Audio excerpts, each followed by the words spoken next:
Hello everyone, welcome to पढ़ाई teams. आशा करता हूं आप सभी बढ़िया होंगे। दोस्तों, आज हम Delhi district code group C के लिए जो है मोस्ट एक्सपेक्टेड हिंदी के क्वेश्चंस करने वाले हैं। काफी इंपॉर्टेंट क्लास होने वाला है। ये है पार्ट 3। इससे पहले पार्ट 1 पार्ट 2 आ चुका है हिंदी का। अगर अभी तक आपने नहीं देखा तो जाके जरूर देखें, काफी इंपॉर्टेंट क्लास है वो भी। देखिए, हिंदी के आपके 25 क्वेश्चन पूछे जाएंगे एग्जाम में, तो हमारा टारगेट है कि 25 में से 25 लेके आना है। ठीक है, चलिए स्टार्ट करते हैं। उससे पहले अगर आप चैनल पे नए हैं तो चैनल को सब्सक्राइब कर लीजिए, बेल आइकन जरूर दबा दीजिए, ताकि जैसे ही कोई भी वीडियो मैं अपलोड करूं आपको तुरंत नोटिफिकेशन मिल जाए। और अगर आप प्लेलिस्ट में जाके चेक करेंगे तो दिल्ली कोर्ट एग्जाम 2021 के नाम से प्लेलिस्ट है, जहां पे 40 से अधिक मैंने डीडीसी की क्लासेस ली हुई हैं, तो जाके उसको देखिए, काफी इंपॉर्टेंट हो जाता है। और देखिए, पढ़ाई टाइम्स ऑफिशियल जो टेलीग्राम चैनल है उसको आप जल्दी से ज्वाइन कर लीजिए, लिंक जो है डिस्क्रिप्शन में है। क्योंकि वहां पे डेली क्विज हो रहा है। मैं वहां पे 100 से 200 क्वेश्चन करवा रहा हूं डेली बेसिस पे। डेली रात को 9 बजे जो है आपका क्विज होता है, तो आप आइए। काफी बच्चे बढ़ चढ़ के पार्टिसिपेट कर रहे हैं क्विज में, तो आप भी पार्टिसिपेट करिए। अगर आपको कोई भी पर्सनल क्वेश्चन पूछना है तो आप पढ़ाई टाइम्स ऑफिशियल @gmail.com पे आप मेल कर सकते हैं मुझे। ठीक है, और मैथ में अगर आप कमजोर हैं तो मैथ स्पेस चैनल को जो है सब्सक्राइब कर लीजिए। यहाँ पे चैप्टर वाइज जो क्लासेस है बहुत जल्द स्टार्ट होने वाला है। तो आइए स्टार्ट करते हैं अपने पहले क्वेश्चन से। आज का जो क्लास है इसमें हम प्रैक्टिस करेंगे ज्यादा से ज्यादा क्वेश्चंस। 50 से अधिक क्वेश्चन करने वाले हैं इस क्लास में, क्योंकि काफी इंपॉर्टेंट हो जाता है प्रैक्टिस करना। आपके पास बिल्कुल टाइम नहीं है। तो आइए स्टार्ट करते हैं पहले क्वेश्चन से। तो सबसे पहला क्वेश्चन दिया गया है, अधिक का विलोम क्या होगा। अब आपको बताना है अधिक का विलोम क्या होगा। ऑप्शन दिए गए हैं, तरोभाव, उन्नति, ब्रह्म, न्यून।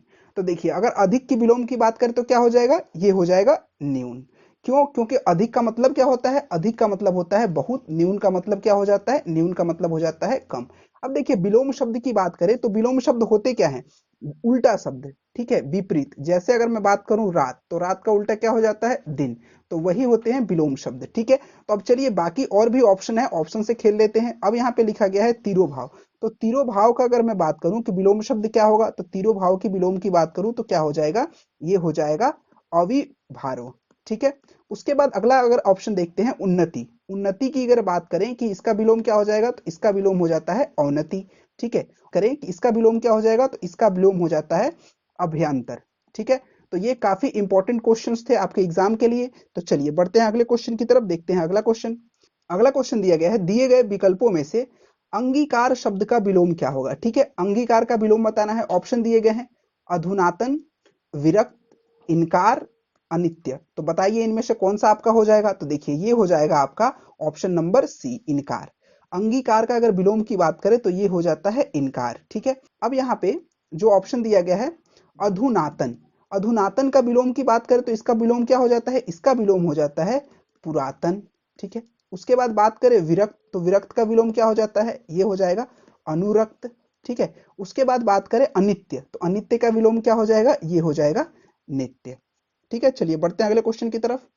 अगला क्वेश्चन दिया गया है, दिए गए विकल्पों में से आगामी का विलोम क्या होगा। अब आगामी का विलोम बताना है। आगामी का विलोम ऑप्शन दिए गए हैं, निराधार, विगत, असमय, बहु। बताइए क्या हो जाएगा। तो आगामी की विलोम की बात करें तो ये हो जाएगा विगत। ठीक है, विगत जो है आगामी का विलोम होता है। आगामी का मतलब होता क्या है, बहुत बच्चों को नहीं पता होगा तो बता देता हूं। आने वाला, जो आने वाला होता है, आने वाला बेसिकली उसको हम क्या कहते हैं, आगामी कहते हैं। तो विगत का मतलब क्या हो जाएगा, इसका उल्टा हो जाएगा, बीता हुआ। ठीक है, अब यहाँ पे ऑप्शन दिया गया है निराधार। तो निराधार की विलोम की बात करूं तो क्या हो जाएगा, तो निराधार का विलोम हो जाएगा आधार। ठीक है, उसके बाद बात करूं समय, तो असमय जो है इसका विलोम हो जाएगा समय। उसके बाद लिखा गया है बहु। बहु का विलोम क्या हो जाएगा, बहु का विलोम हो जाएगा अल्पज्ञ। देखिए, ये वो बहु नहीं है, सास बहु वाला बहु ये नहीं है, ये बहु अलग है। ठीक है, अल्पज्ञ इसका विलोम हो जाएगा। ठीक है, चलिए बढ़ते हैं अगले क्वेश्चन की तरफ, देखते हैं अगला क्वेश्चन। अगला क्वेश्चन दिया गया है, इनमें से सशक्त का विलोम शब्द क्या है। देखिए, ये क्वेश्चन मैंने क्विज में भी करवाया था। ठीक है, देखिए डेली 9 PM जो है क्विज होता रहता है। देखिए, आज सुबह ही एक बड़ा ही इंटरेस्टिंग मेल आया था, आप लोग के साथ शेयर कर देता हूं। एक बच्चे का मेल आया था आप में से ही, उसका नाम तो नहीं बताऊंगा मैं, कि सर 9 PM पे जो क्विज हो रहा है उसकी टाइमिंग आप चेंज कर दीजिए। ठीक है, क्योंकि इस टाइम पे मैं अपने सोना से बात करता हूं। तो मेरे को बहुत ही ज्यादा हंसी आ गई ये बात सुन के। अरे भाई, अभी एग्जाम का टाइम है, तो थोड़ा आप दिन बात नहीं करोगे तो उससे कुछ फर्क नहीं पड़ जाएगा। अपने सोना बाबू से बोलो कि उनकी बात करने की टाइमिंग चेंज कर लें, ठीक है। देखिए, अभी का जो टाइम है ना, बहुत ही प्रीशियस टाइम है आपके लाइफ का। अगर ये टाइम अगर आपका बीत गया, अगर आपने पढ़ाई नहीं की, तो बहुत ही प्रॉब्लम होने वाला है आगे चल के। तो 1-2 साल जो है आप थोड़ा अपने मन को मार के थोड़ा सा संघर्ष कर लीजिए। उसके बाद बहुत ही लाइफ इंजॉयमेंट है, ठीक है। ये आपके सोना बाबू है ना, जो ये अगर कल के डेट में आपकी जॉब नहीं लगती है, तो ये किसी और के साथ चले जाएंगे और उनको सोना बाबू बोलेंगे, ठीक है। तो पढ़ाई को एंजॉय करिए और कोई दिक्कत नहीं, बात करिए, अपने जो है टाइमिंग थोड़ा सा चेंज कर लीजिए, ठीक है। अब आप सर से रिक्वेस्ट कर रहे हैं कि सर 9 PM का क्विज का टाइमिंग जो है उसको ही चेंज कर दीजिए। चलिए, कोई बात नहीं, जोक सा पार्ट चलता रहेगा क्लास में, पढ़ाई को एंजॉय करके पढ़ना है, ठीक है। तो चलिए बढ़ते हैं अगले क्वेश्चन की तरफ, देखते हैं अगला क्वेश्चन। तो ये क्वेश्चन मैंने करवाया था, इसीलिए मैंने बताया। तो देखिए, क्वेश्चन दिया गया है, इनमें से सशक्त का विलोम बताना है। तो सशक्त की विलोम शब्द की बात, ये क्या हो जाएगा, ये हो जाएगा अशक्त, ठीक है। उसके बाद लिखा गया है अवरोही। अवरोही का विलोम क्या हो जाता है, तो अवरोही का विलोम हो जाता है आरोही। उसके बाद दिया गया है परलोक। परलोक का विलोम क्या हो जाएगा, परलोक का विलोम हो जाता है यहाँ पे लोक। उसके बाद लिखा गया है परमात्मा। परमात्मा का विलोम क्या हो जाता है, तो ये हो जाता है आत्मा, ठीक है। ये जितने भी मैं एक्सप्लेन कर रहा हूं ऑप्शन के साथ, ये भी काफी इंपॉर्टेंट हो जाते हैं आपके एग्जाम के लिए, ठीक है। चलिए बढ़ते हैं अगले क्वेश्चन की तरफ। अगला क्वेश्चन है, निराहार का संधि विच्छेद क्या होगा, ठीक है। अब यहां से संधि विच्छेद से क्वेश्चन है, तो अब आपको बताना है कि निराहार का संधि विच्छेद क्या होगा। ऑप्शन दिए गए हैं, 4 ऑप्शन दिए गए हैं। नीर प्लस आहार, निह प्लस आहार, निर प्लस आहार, नीरा प्लस हार। तो बताइए कौन सा ऑप्शन सही हो जाएगा। तो अगर हम बात करें निराहार की संधि विच्छेद की, तो ये हो जाएगा निह प्लस आहार, ठीक है। अब चलिए यहाँ पे हम बात कर लेते हैं कि संधि किसे कहते हैं। तो संधि की अगर बात करें, तो दो शब्दों के मेल से जो विकार उत्पन्न होता है ना, उसको हम क्या कहते हैं, उसको ही हम संधि कहते हैं, ठीक है। अब जो संधि होता है, ये कितने प्रकार का होता है, तो अगर संधि की बात करें, तो संधि जो है ये 3 प्रकार का होता है, ठीक है। कौन कौन से संधि होते हैं, तो एक होता है स्वर संधि, दूसरा होता है व्यंजन संधि, तीसरा क्या होता है, तीसरा होता है विसर्ग संधि, ठीक है। ये सारी चीजें मैं क्विज में भी डेली करवा रहा हूं, तो काफी इंपॉर्टेंट क्वेश्चन हो जाते हैं ये सारे, ठीक है। अब यहां से अगर मैं बात करूं स्वर संधि किसे कहते हैं, तो देखिए, स्वर वर्णों के साथ स्वर वर्णों के मेल से जो विकार उत्पन्न होता है उसको हम क्या कहते हैं, स्वर संधि कहते हैं। व्यंजन संधि किसे कहते हैं, एक व्यंजन से दूसरे व्यंजन या स्वर के मेल से जो विकार उत्पन्न होता है उसको हम क्या कहते हैं, व्यंजन संधि कहते हैं। और विसर्ग संधि किसे कहते हैं, तो विसर्ग के साथ स्वर या व्यंजन के मेल से जो विकार उत्पन्न होता है उसको हम विसर्ग संधि कहते हैं, ठीक है। चलिए, तो यहाँ पे जो ऑप्शन क्या दिया गया था, ये दिया गया था निह प्लस आहार। तो ये कौन सा संधि हो जाता है, तो ये हो जाता है आपका लास्ट 3 नंबर वाला विसर्ग संधि, ठीक है। चलिए बढ़ते हैं अगले क्वेश्चन की तरफ। कोई भी अगर डाउट होता है तो आप कमेंट करके पूछ सकते हैं बेझिझक, ठीक है। चलिए अगला क्वेश्चन देखते हैं। अगला क्वेश्चन दिया गया है, निरोग का उपयुक्त संधि विच्छेद क्या है। अब यहां से आपसे बताना है निरोग का संधि विच्छेद। तो निरोग का संधि विच्छेद क्या हो जाएगा बताइए, तो ये हो जाएगा ऑप्शन नंबर सी। निह प्लस जो रोग होता है, ये होता है निरोग का संधि विच्छेद, ठीक है। ये भी कौन सी संधि है, तो ये भी जो है आपका, ये है विसर्ग संधि, ठीक है। कोई डाउट, चलिए बढ़ते हैं अगले क्वेश्चन की तरफ, देखते हैं अगला क्वेश्चन। अगला क्वेश्चन दिया गया है, किस शब्द में विसर्ग संधि होगी। अब यहाँ पे 4 जो हैं शब्द दिए गए हैं, तो इसमें आपको बताना है कि कौन सा जो शब्द है इसमें जो है विसर्ग संधि होगी, ठीक है। तो अभी आपको जब पहले संधि विच्छेद इस चारों का निकालने आएगा तब तो आप बता पाएंगे ना। तो चलिए हम देखते हैं। इत्यादि, अगर इत्यादि का अगर हम संधि विच्छेद करेंगे तो क्या होगा, तो ये हो जाता है इति प्लस आदि, क्या हो जाता है, इत्यादि, ठीक है। उसके बाद देवर्षि की अगर संधि विच्छेद की बात करें तो क्या हो जाएगा, देव प्लस ऋषि। देव प्लस ऋषि क्या हो जाता है, देवर्षि। उसके बाद बात करें महाशय, तो महाशय का संधि विच्छेद क्या हो जाएगा, महा प्लस आशय, ये हो जाता है महाशय। और उसके बाद जो है अंतिम नमस्ते की बात करें, तो नमस्ते का संधि विच्छेद क्या हो जाएगा, तो ये हो जाएगा नमः प्लस ते। नमः प्लस ते क्या हो जाता है, ये हो जाता है आपका नमस्ते, ठीक है। तो इसमें विसर्ग संधि कौन सा हो जाएगा, आप तो आप बता ही दिए कि कौन सा हो जाएगा, ऑप्शन नंबर सी आपका बिल्कुल सही हो जाएगा, नमस्ते। अब यहां से एक और चीज देख ले क्या, कि ये कौन सा संधि है। देखिए, इति प्लस आदि की बात करते कौन सा संधि है, ये है यड़ संधि, ठीक है। ये सारे जितने भी पढ़ाऊंगा ना, सारी चीजें मैंने पिछले क्लास में एक्सप्लेन किया है। अगर आप भूल गए हैं तो जाके एक बार जरूर रिवाइज मार लीजिए, ठीक है। देव प्लस ऋषि कौन सा संधि है, तो ये है गुण संधि। उसके बाद बात करें महाशय कौन सा संधि है, तो ये है दीर्घ संधि, ठीक है। अब ये सारी चीजों को मैं दोबारा से एक्सप्लेन नहीं करूंगा क्योंकि वीडियो काफी लंबी हो जाएगी, ठीक है। चलिए बढ़ते हैं अगले क्वेश्चन की तरफ, देखते हैं अगला क्वेश्चन। अगला क्वेश्चन दिया गया है सु प्लस आगत का संधि क्या होगा। अब यहाँ पे संधि विच्छेद करके ही दे दिया गया है सु प्लस आगत, और इसका बताना है कि चारों में से क्या हो जाएगा ऑप्शन। तो देखिए सु प्लस आगत ये तो काफी इजी है, ये आप सभी बता सकते हैं। कमेंट करिए कौन सा ऑप्शन हो जाएगा, ऑप्शन ए, बी, सी और डी में से कौन सा हो जाएगा। तो ये बिल्कुल सही, ये हो जाएगा ऑप्शन नंबर बी, स्वागत। स्वागत का संधि विच्छेद क्या हो जाता है, ये हो जाता है सु प्लस आगत, ठीक है। कोई डाउट? चलिए बढ़ते हैं अगले क्वेश्चन की तरफ। अगला क्वेश्चन देखते हैं। अगला क्वेश्चन दिया गया है इनमें से अतरंग का विलोम शब्द क्या है। अब विलोम शब्द बताना है अतरंग का। यहाँ पे चार ऑप्शन दिए गए हैं। क्या क्या ऑप्शन दिए गए हैं? पहला दिया गया है बाहरी, आलोक, न्यूनतम, आगमन। तो बताइए अतरंग का विलोम शब्द क्या हो जाएगा। देखिए ये मैं प्रैक्टिस इसलिए क्वेश्चंस के सारे करवा रहा हूं ताकि देखिए आपके एग्जाम में काफी हेल्प मिल सके। आपको देखने को मिलेगा कि जो चीजें एक्सप्लेन कर रहा हूं या क्वेश्चन करवा रहा हूं, यहीं से आपको क्वेश्चन देखने को आएंगे, कहीं बाहर से क्वेश्चन नहीं मिलेंगे। तो प्रैक्टिस काफी इंपॉर्टेंट हो जाता है और इससे आपका कॉन्सेप्ट भी जो है दोबारा से रिवीजन हो जाएगा, ठीक है। चलिए देखते हैं इसका ऑप्शन नंबर क्या हो जाएगा। तो ये हो जाएगा ऑप्शन नंबर ए, बाहरी, ठीक है। अतरंग का जो विलोम होगा ये बाहरी होगा। अतरंग का मतलब क्या होता है? तो अगर अतरंग की मतलब की बात करें तो ये हो जाता है शरीर के भीतरी के अंग जो होते हैं उसको हम क्या कहते हैं? अतरंग कहते हैं। तो बाहरी का मतलब क्या हो गया? जो बाहर की ओर हो, ठीक है। तो ये आप यहां से क्लियर हो गया। अब चलिए देख लेते हैं आलोक। आलोक की अगर हम बात करें कि आलोक का जो है विलोम क्या हो जाएगा, तो इसका विलोम हो जाता है अंधकार, ठीक है। उसके बाद यहाँ पे दिया गया है ऑप्शन न्यूनतम। न्यूनतम का विलोम तो आप सभी को पता होगा, क्या हो जाएगा? अधिकतम। उसके बाद ऑप्शन दिया गया है आगमन। आगमन का विलोम क्या हो जाएगा? इसका विलोम हो जाएगा गमन, ठीक है। और विलोम शब्द तो आपको पता ही है क्या होता है। चलिए बढ़ते हैं अगले क्वेश्चन की तरफ, देखते हैं अगला क्वेश्चन। अगला क्वेश्चन दिया गया है अबला का विलोम शब्द क्या होगा। अबला के विलोम शब्द की बात करें तो क्या हो जाएगा? ऑप्शन दिए गए हैं पिछला, सबला, उपजाऊ, अनाविष्टि। तो क्या हो जाएगा? तो अबला का विलोम हो जाएगा सबला, ठीक है। अब देखिए अबला क्या होता है। अगर अबला शब्द की बात करें तो इसका मतलब क्या होता है? तो वह स्त्री जो कमजोर हो, ठीक है, उसको हम क्या कहते हैं? अबला कहते हैं। उसके बाद सबला की बात करें तो सबला क्या हो जाता है?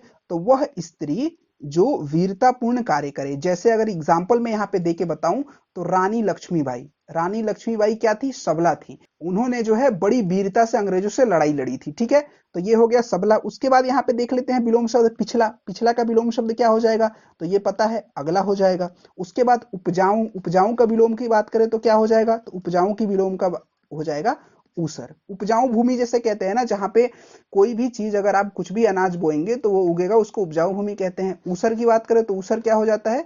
जहां पे कुछ भी नहीं उगता है, यानी कि बंजर भूमि, ठीक है। उसके बाद ऑप्शन दिया गया है अनावृष्टि। तो अनावृष्टि की अगर बात करें तो इसका विलोम क्या हो जाएगा? तो इसका विलोम हो जाता है अतिवृष्टि, ठीक है। कोई डाउट? चलिए बढ़ते हैं अगले क्वेश्चन की तरफ, देखते हैं अगला क्वेश्चन क्या दिया गया है। अगले क्वेश्चन की तरफ चलते हैं। तो अगला क्वेश्चन दिया गया है इनमें से अनुरक्त का विलोम शब्द क्या है। अब अनुरक्त की विलोम की बात करें तो क्या हो जाएगा? ऑप्शन दिए गए हैं बहुतंत्र, दक्षिण, विलोम, विरक्त। तो बताइए क्या हो जाएगा अनुरक्त का विलोम। तो अगर अनुरक्त की विलोम की बात करें तो ये हो जाएगा विरक्त, ठीक है। अब अनुरक्त का मतलब होता क्या है? तो अगर अनुरक्त की बात करें तो इसका मतलब हो जाता है अनुराग प्रेमी, ठीक है। जो अनुराग प्रेमी होता है उसको हम क्या कहते हैं? अनुरक्त कहते हैं। और विरक्त का मतलब क्या हो जाएगा? तब विरक्त का मतलब हो जाएगा भोग विलास आदि से दूर रहने वाला व्यक्ति, ठीक है, वो हो जाएगा विरक्त, ठीक है। जैसे जो पहले के राजा महाराजा होते थे वो क्या होते थे? वो सारे अनुरक्त होते थे, ठीक है, वो अनुराग प्रेमी होते थे, समझ गए। तो आप ये बताइए कि जो है एक मुगल वंश का कौन सा राजा था जो विरक्त था, जो भोग विलास से काफी दूर रहता था? वो आपको कमेंट करके बताना है। ये जीके का मैं आपको क्वेश्चन दे रहा हूं, ठीक है। चलिए बढ़ते हैं अगले क्वेश्चन की तरफ, देखते हैं अगला क्वेश्चन। अगला क्वेश्चन दिया गया है आवक शब्द का विलोम क्या होगा, ठीक है। आवक शब्द की विलोम की बात करें तो ये क्या हो जाएगा? ये हो जाता है, ऑप्शन बताइए कौन सा होगा? ये हो जाएगा जावक, ठीक है। अब आवक का मतलब क्या होता है? आवक का मतलब हो जाता है आ जाना, ठीक है। जावक का मतलब क्या हो जाता है? जाने वाला। तो काफी इजी था क्वेश्चन, ठीक है। उसके बाद देखते हैं यहाँ पे विमुख। विमुख का अगर बात करें विलोम क्या हो जाएगा? तो विमुख की बात करें तो ये हो जाएगा उन्मुख। अब यहाँ पे ऑप्शन दिया गया है नकद। नकद नहीं होगा, ये होगा नगद, ठीक है। तो नगद की विलोम की बात करें तो क्या हो जाएगा, ये हो जाएगा उधार। उसके बाद ऑप्शन दिया गया है अक्षम, अक्षम की विलोम की बात करें तो क्या हो जाएगा, ये हो जाएगा सक्षम। देखिए ये जो आज की क्लास थी ये प्रैक्टिस क्लास थी, इससे मैंने विलोम शब्द जो है वो लिए हैं, संधि विच्छेद के शब्द लिए हैं, संधि लिए हैं, ठीक है। ताकि काफी बच्चों को इस चीजों में डाउट रहता था विलोम और संधि में, तो इसीलिए मैंने इसकी प्रैक्टिस करवा दे रहा हूं, ताकि जो है आपका डाउट क्लियर हो जाए और आप काफी क्वेश्चन प्रैक्टिस कर ले, तो आपके 6-7 नंबर जो है कहीं नहीं जाने वाले हैं एग्जाम के, ठीक है। 6-7 नंबर एक ही क्लास से आपको देखने को मिलने वाले हैं, ठीक है। चलिए बढ़ते हैं अगले क्वेश्चन की तरफ, देखते हैं अगला क्वेश्चन। अगला क्वेश्चन दिया गया है अधम शब्द का विलोम क्या होगा, ठीक है। अब अधम शब्द की विलोम की बात करें तो ऑप्शन दिया गया है उत्तम, सुगम, दक्षिणायन, अनुज। तो बताइए क्या हो जाएगा। तो देखिए अधम का विलोम की बात करें तो ये हो जाएगा उत्तम, ठीक है। अगर अधम शब्द की अगर हम मतलब की बात करें तो ये क्या हो जाएगा, ये हो जाता है नीच, ठीक है। और उत्तम का आप सभी अब समझ ही गए होंगे, उत्तम मतलब श्रेष्ठ, ठीक है। चलिए उसके बाद देखते हैं अगला ऑप्शन दिया गया है सुगम। सुगम की विलोम की बात करूं तो क्या हो जाएगा, तो सुगम का विलोम हो जाएगा अगम, ठीक है। अब दक्षिणायन का विलोम बताइए और अनुज का आप लोग विलोम बताइए, ठीक है। चलिए बढ़ते हैं अगले क्वेश्चन की तरफ। तो अगला क्वेश्चन दिया गया है आजाद शब्द का विलोम क्या होगा, ठीक है। तो अगर आजाद शब्द की विलोम की बात करिए तो काफी इजी है, क्या हो जाएगा, गुलाम, ठीक है। उसके बाद यहाँ पे ऑप्शन दिया गया है उजाला। उजाला शब्द का विलोम क्या हो जाएगा, इसका विलोम हो जाएगा अंधेरा। उसके बाद दिया गया है अत्यल्प। अत्यल्प का विलोम क्या हो जाएगा, तो इसका विलोम हो जाएगा अत्यधिक, ठीक है। उसके बाद ऑप्शन दिया गया है प्रदत्त। तो प्रदत्त का विलोम की बात करें तो क्या हो जाएगा, ये हो जाएगा आदत, ठीक है।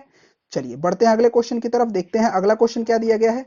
अगला क्वेश्चन दिया गया है हिमालय शब्द में किन वर्णों की संधि हुई है, ठीक है। तो ये हो जाएगा ऑप्शन नंबर बी, अ प्लस आ जो है इन वर्णों की संधि हुई है किसमें, हिमालय में, ठीक है। चलिए बढ़ते हैं अगले क्वेश्चन की तरफ, देखते हैं अगला क्वेश्चन। अगला क्वेश्चन दिया गया है किस शब्द में विसर्ग संधि होगी, ठीक है।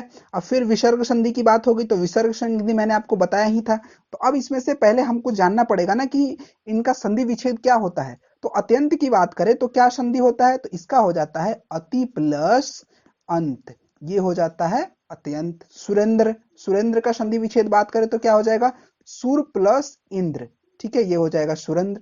उसके बाद बात करें परमार्थ, तो परमार्थ का क्या हो जाएगा, संधि विच्छेद परम प्लस अर्थ, ये हो जाता है परमार्थ। तो ऑप्शन नंबर बच कौन सा गया, सी, ये हो जाता है हमारा विसर्ग संधि। और इसका संधि विच्छेद क्या हो जाता है, तो ये हो जाता है निह प्लस तार, ये हो जाता है निस्तार, ठीक है। कोई डाउट, चलिए इसको भी हम देख लेते हैं। अति प्लस अंत ये कौन सा संधि है, तो ये है यड़ संधि। उसके बाद बात करें सुर प्लस इंद्र कौन सा संधि है, तो ये है गुण संधि।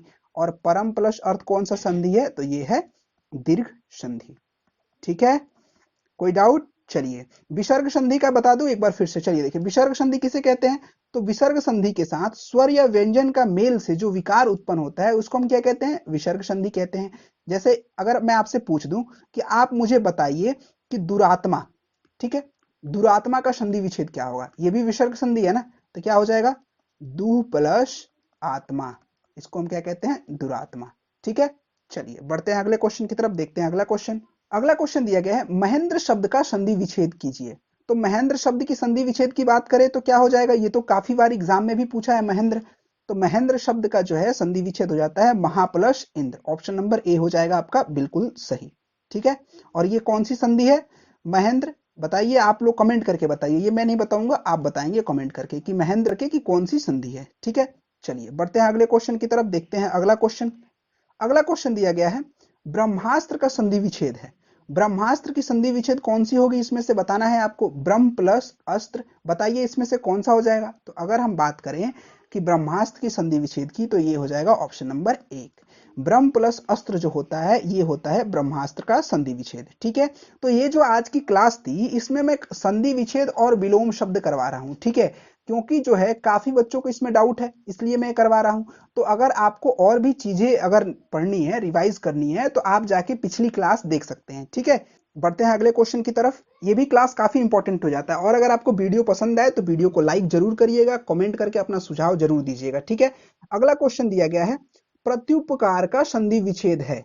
प्रत्युपकार का संधि विच्छेद क्या हो जाएगा बताइए। तो अगर प्रत्युपकार की संधि विच्छेद की बात करें तो ये हो जाएगा ऑप्शन नंबर सी, प्रति प्लस उपकार जो होता है ये इसका संधि विच्छेद हो जाता है, ठीक है। और इसकी बात करें तो ये कौन सा संधि हो जाता है, तो ये है यण संधि, ठीक है, चलिए बढ़ते हैं अगले क्वेश्चन की तरफ, देखते हैं अगला क्वेश्चन। अगला क्वेश्चन दिया गया है सत्याग्रह का संधि विच्छेद है। अब सत्याग्रह की संधि विच्छेद की बात करें तो क्या हो जाएगा सत्याग्रह का संधि विच्छेद? तो सत्याग्रह का संधि विच्छेद हो जाएगा सत्य प्लस आग्रह। ऑप्शन नंबर डी आपका हो जाएगा बिल्कुल सही। ये कौन सा संधि हो जाएगा अगर सत्याग्रह की बात करें तो ये हो जाता है दीर्घ संधि। ठीक है, यहां से हमने जो है काफी इंपॉर्टेंट क्वेश्चन देखा। आई होप आपको क्लास अच्छी लगी होगी। क्लास अच्छी लगी तो वीडियो को लाइक, अपना सुझाव जो है कमेंट बॉक्स में दीजिए।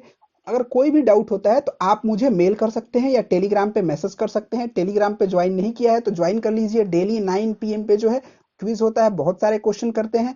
हमारा टारगेट यही है कि आप सभी को जो है एक अलग लेवल की तैयारी करवानी है, ताकि अगर आप किसी भी एग्जाम में बैठे, ना केवल डीडीसी, अगर आप कोई भी एग्जाम में बैठे तो आप आसानी से उस एग्जाम को क्रैक कर सके। ठीक है, तब तक के लिए खुश रहिए, मुस्कुराते रहिए and see you in the next video.